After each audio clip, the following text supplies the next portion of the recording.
Biktar minn 1600 oġġett fiż-Żurri infetaħ mużew bl-isem ta' Crown Heritage Museum li fih kollezzjoni privata kbira ta' oġġetti marbuta mal-familja reali Ingliża.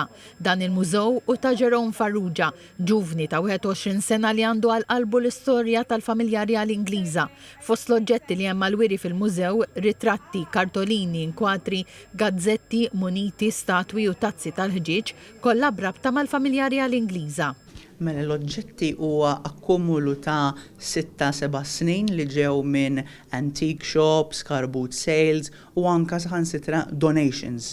Mir-renju ta' Queen Victoria sar-renju tar-Re Charles III, jiġifieri ħassibu diversi affarijiet u anka hemm sezzjoni ta' Malta. Ta' Malta hija interessanti, hemm ritratti u saħansitra għandi l-istul li kienet intużat fil-coronation tan-1953.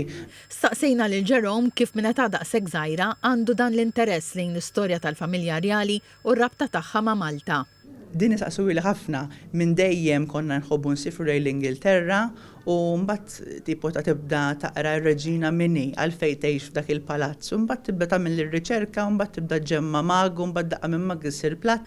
Għal-ftuħ ta' dan il-mużew kien hemm preżenti l-Kummissarju Għoli Ingliża għal Malta Victoria Busby li minn barra li faħret din l-inizjattiva ta' Jerome Farrugia qalet li l-ġimgħa d-dieħla se jkollha laqgħa mar-Re Carlu u fiha se semmilu dan il-mużew li nfetaħ f'Malta u taġġornah bix-xogħol li għaddej Villa Guardamangia.